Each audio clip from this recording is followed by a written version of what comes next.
दोस्तों आजकल खेती बाड़ी में मॉडर्न एग्रीकल्चर मशीनरी की डिमांड काफी बढ़ गई है। वर्तमान समय में इनके बिना खेती करना काफी मुश्किल हो गया है। अगर देखा जाए तो इन मशीनों ने खेती बाड़ी को बहुत ही आसान और आरामदायक बना दिया है। आज के इस वीडियो में हम आपको खेती बाड़ी में काम आने वाली टॉप 5 एग्रीकल्चरल मशीन की मैन्युफैक्चरिंग दिखाने वाले हैं, जो आपका काफी ज्ञान बढ़ाने वाली है। तो वीडियो को अंत तक जरूर देखिएगा, ये वीडियो काफी इंटरेस्टिंग होने वाली है। और अगर अभी तक आपने हमारे इस चैनल को सब्सक्राइब नहीं किया है तो चैनल को सब्सक्राइब करके पास में दिए गए बेल आइकन को दबाकर ऑल का ऑप्शन जरूर सिलेक्ट कर ले। नंबर 1 पर आता है ट्रैक्टर मैन्युफैक्चरिंग। दोस्तों ट्रैक्टर किसान की जिंदगी का एक बहुत ही अहम हिस्सा बन चुका है, जिसे कि किसान अपने बच्चों की तरह रखता है। तो इसलिए दोस्तों आज हम आपको बताएंगे कि ट्रैक्टर फैक्ट्री में कैसे बनाया जाता है। फैक्ट्री में ट्रैक्टर बनाने की शुरुआत सबसे पहले उसके निचले हिस्से से की जाती है, जहां पर पहले मेटल शीट्स को एक मोल्डिंग मशीन में डालकर चेंबर तैयार कर दिया जाता है और उसके बाद इन्हीं चेंबर्स में एक्सल की मदद से इंजन को अलाइन किया जाता है और फिर काम शुरू होता है गियर बॉक्स को इंजन से कनेक्ट करने का, क्योंकि वर्कर्स द्वारा बहुत ही तेजी के साथ किया जाता है। और उसके बाद तेल भर के स्टाफ के जरिए मैनुअल इंस्पेक्शन किया जाता है और जब इंस्पेक्शन पूरा हो जाता है और चेकिंग इंस्पेक्टर से इन्हें क्लीन शीट मिल जाती है तो फिर इन्हें आगे दूसरे कंपार्टमेंट में भेज दिया जाता है और फिर आगे कंपार्टमेंट में मौजूद वर्कर सिस्टम में क्लच और ब्रेक पैनल को फिट करते हैं और उसके बाद सिस्टम में एक पावरफुल इंजन इंस्टॉल कर दिया जाता है और इंजन के साथ साथ हाइड्रोलिक लिफ्ट, हाइड्रोलिक पंप और पावर लिंक को भी इंस्टॉल किया जाता है और फिर सिस्टम में फ्रंट टायर को जोड़ने के लिए फ्रंट एक्सल और इंजन स्टार्ट करने के लिए स्टार्ट मोटर को भी लगा दिया जाता है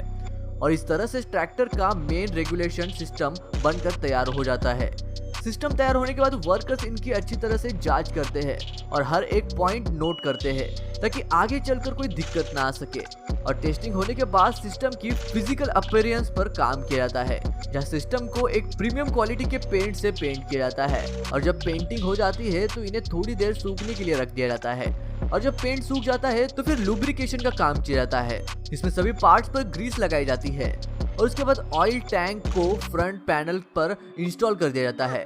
और उसके बाद ट्रैक्टर में उनके पहिए लगा दिए जाते हैं और फिर ट्रैक्टर के फ्रंट पैनल जिसमें हॉर्न और कंट्रोल सिस्टम शामिल होता है उन्हें भी इंस्टॉल कर दिया जाता है और इंजीनियरिंग द्वारा दोबारा से इनका इंस्पेक्शन किया जाता है ताकि ट्रैक्टर में कोई फॉल्ट ना आ सके। टेस्टिंग के बाद ट्रैक्टर की बॉडी को लगाया जाता है और आखिर में ट्रैक्टर बनकर पूरी तरीके से तैयार किया जाता है, लेकिन उसे तुरंत मार्केट में नहीं भेजा जाता क्योंकि मार्केट में भेजने से पहले कंपनी ट्रैक्टर की टेस्ट राइड करती है और उसके बाद ही ट्रैक्टर को मार्केट में भेजा जाता है। नंबर 2 पर आता है मॉडर्न हार्वेस्टर यानी कि हल। दोस्तों हल ट्रैक्टर और बैलों का वह हिस्सा है जिनके बिना खेत में दोनों ही बेकार है। तो चलिए दोस्तों इसी बात पर आपको दिखाते हैं कि हल फैक्ट्री में कैसे बनाया जाता है। दोस्तों हल बनाने के लिए जिन रॉ मटेरियल्स की जरूरत पड़ती है उन्हें दूसरी फैक्ट्री से हल बनाने वाली फैक्ट्री में एक्सपोर्ट कर दिया जाता है और जब रॉ मटेरियल फैक्ट्री में आ जाते हैं तो सबसे पहले नोट्स और ब्लेड्स बनाए जाते हैं और फिर मेटल को स्पेशल मशीन के जरिए साफ कर दिया जाता है जिससे कि उनके ऊपर जो जंग लगा होता है वह निकल जाए। और आपको बता दें कि यह स्पेशल मशीन जिसे शॉर्ट ब्लास्टिंग मशीन भी कहा जाता है वह 1 मिलीमीटर साइज के मेटल बॉल्स का इस्तेमाल करती है मेटल के ऊपर लगे जंग को निकालने के लिए और उसके बाद सभी मेटल मटेरियल्स को कटिंग सेक्शन में भेजा जाता है जहां पर कटिंग के लिए प्लाज्मा और मैकेनिकल टेक्नोलॉजी दोनों का इस्तेमाल किया जाता है। और आपको बता दें कि यह कटिंग प्रोसेस पूरी तरह से ऑटोमेटेड होती है जिसे एक स्पेशल कंप्यूटर प्रोग्राम से कंट्रोल किया जाता है और उसके बाद मेटल को ड्रिलिंग कंपार्टमेंट में भेजा जाता है। उसके बाद में हल में लगाए जाने वाले कुछ यूनिट्स को एक कंप्यूटर कंट्रोल मशीन द्वारा बनाया जाता है और फिर हल में लगाए जाने वाले ब्लेड्स को हीटिंग प्रोसेस से गुजारा जाता है जहां मेटल को 800 डिग्री सेल्सियस पर हीट किया जाता है और फिर वर्कर्स इन ब्लेड को चेंबर से निकालकर एक स्टैंपिंग मशीन में डाल देते हैं जहां पर इन्हें प्रेस किया जाता है ताकि ये अपने शेप में आ सके और शेप में आने के बाद इन्हें वाटर टैंक में डालकर ठंडा कर लिया जाता है और उसके बाद ब्लेड को टैंक से निकालकर एक फर्नेस में डाला जाता है और उन्हें फर्नेस में तब तक रखा जाता है जब तक ब्लेड्स हार्ड और टफ ना हो जाए और उसके बाद वेल्डिंग यूनिट में हल के ऊपर के पोर्शन को तैयार किया जाता है और उसके बाद उन्हें कलर के लिए आगे भेजा जाता है, जहाँ पर सभी पार्ट्स को एक साथ एक स्प्रेयर से पेंट किया जाता है और पेंटिंग के बाद एक पार्ट को ओवन में डालकर सुखा लिया जाता है और उसके बाद में इन्हें असेंबली लाइन में भेजा जाता है, जहाँ पर सभी पार्ट्स को असेंबल कर लिया जाता है और इस तरीके से हल बनकर तैयार हो जाता है।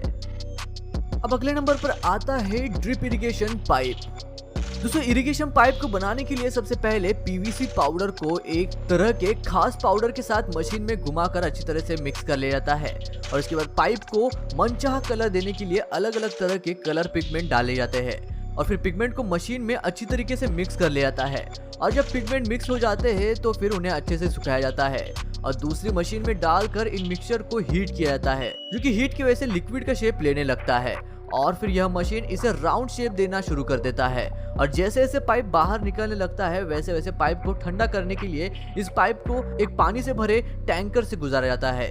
और जब पाइप का टेम्परेचर नॉर्मल हो जाता है तो फिर इन्हें अच्छे से गोल शेप दे दिया जाता है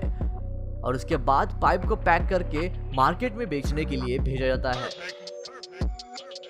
दोस्तों, अगले नंबर पर आते हैं सोलर पैनल्स। दोस्तों, किसानों को अक्सर बिजली की समस्याओं का सामना करना पड़ता है, मगर दोस्तों बता दें कि अब यह समस्या बीते दिनों की बात में शामिल हो चुकी है। तब से ही इसने किसानों का ध्यान अपनी तरफ खींच रखा है और आज के टाइम में लगभग 10 में से 6 किसान तो सोलर पैनल का इस्तेमाल करते ही है। तो आइए देखते हैं कि सोलर पैनल फैक्ट्री में किस तरीके से बनाए जाते हैं। सोलर पैनल को बनाने की शुरुआत सबसे पहले सोलर सेल से की जाती है। इसे बनाने के लिए बहुत ही बारीकी से काम किया जाता है। फैक्ट्री में सिलिकॉन की पतली लेयर पर स्क्रीन प्रिंटिंग प्रोसेस की मदद से एल्यूमिनियम की माइक्रो वायर को अटैच किया जाता है और इस तरीके से सोलर सेल बनकर तैयार हो जाती है, जो कि पैनल में कलेक्टर का काम करती है। सोलर सेल बनने के बाद सोलर सेल को एक हाई टेम्परेचर ओवन से गुजारा जाता है और इसके बाद इस पर लगे एल्यूमिनियम वायर की जांच की जाती है और टेस्टिंग के बाद काम शुरू होता है इनकी कटिंग का, जहां पर लेजर कटिंग मशीन से सोलर सेल को काट कर उसे शेप दिया जाता है और फिर स्टीम सेल को तैयार कर दिया जाता है और इसके बाद कट किए हुए सेल के पॉजिटिव और नेगेटिव साइड को देखते हुए इन्हें स्ट्रीम पर लगा दिया जाता है और फिर दोबारा से उस पर एल्यूमिनियम वायर की कटिंग की जाती है और उसके बाद इन्हें आगे प्रोसेसिंग के लिए भेज दिया जाता है, जहां पर प्लेट पर वायर को लगाकर उनकी सोल्डरिंग की जाती है और जो एक्स्ट्रा मटेरियल बचता है उन्हें कट करके निकाल लिया जाता है और फिर इन प्लेट्स को एक स्पेशल टाइप के शीट में कवर कर दिया जाता है ताकि प्लेट्स पर किसी प्रकार की डस्ट इकट्ठा ना हो सके और उसके बाद एक ऑटोमेटेड कंप्यूटराइज्ड मशीन से प्लेट्स की टेस्टिंग की जाती है। जो प्लेट टेस्ट को पास करती है उन्हें लैमिनेट मशीन में डालकर लैमिनेट कर दिया जाता है और आपको बता दें कि यह लैमिनेटिंग मशीन साधारण लैमिनेटिंग मशीन से बहुत ही पावरफुल होती है। यह मशीन का टेम्परेचर 140 डिग्री का होता है। लैमिनेशन के बाद सोलर पैनल को फार्मिंग सेक्शन में भेजा जाता है, जहां पर इनको निर्धारित शेप में कट कर लिया जाता है और फिर इस पैनल को पेस्ट की मदद से स्टील प्लेट से चिपका दिया जाता है और फिर पंचिंग मशीन से पंच करके परमानेंटली जोड़ दिया जाता है और उसके बाद पैनल में आउटपुट जंक्शन बॉक्स की फिटिंग की जाती है, जो कि पैनल में मेन करंट प्रोड्यूस करता है। जंक्शन बॉक्स लगाने के बाद पैनल पर कंपनी अपना ब्रांडिंग का लोगो लगा देती है और इस तरीके से सोलर पैनल बनकर तैयार हो जाते हैं। अब आखिरी नंबर पर आता है वाटर टैंक। वाटर टैंक बनाने के लिए आपकी स्क्रीन पर जो मशीन दिख रही है उसमें 4 मोल्ड्स लगाए गए हैं। सबसे पहले इन मोल्ड्स में एक प्लास्टिक मटेरियल पाउडर जो कि LDPE पाउडर का मिक्सचर होता है उसे इस मोल्ड में डाला जाता है और मोल्ड में पाउडर डालने के बाद मोल्ड को पूरी तरीके से सील कर दिया जाता है और फिर मोल्ड्स को अच्छी तरीके से सील करने के बाद चेंबर को बंद कर दिया जाता है और मोल्ड्स का रोटेशन स्टार्ट कर दिया जाता है और चेंबर के अंदर जो बर्नर लगा होता है उसे भी स्टार्ट कर दिया जाता है और हीट के कारण मोल्ड्स के अंदर डाला गया पाउडर मोल्ड के चारों तरफ अच्छी तरीके से चिपक जाता है और फिर कुछ ही देर बाद चेंबर का गेट खोलकर इन्हें कूलिंग फैन चलाकर ठंडा कर लिया जाता है। आखिर में इन मोल्ड्स को ओपन करके चारों मोल्ड्स के अंदर से वाटर टैंक को निकाल लिया जाता है और फिर इस तरीके से वाटर टैंक बनकर पूरी तरीके से तैयार हो जाता है। दोस्तों, आज के वीडियो में बस इतना ही। अगर आपको वीडियो अच्छा लगा तो वीडियो को लाइक करें और चैनल को सब्सक्राइब करें। मैं मिलता हूँ आपको ऐसी और एक इंटरेस्टिंग और अमेजिंग वीडियो के साथ। तब तक के लिए नमस्कार।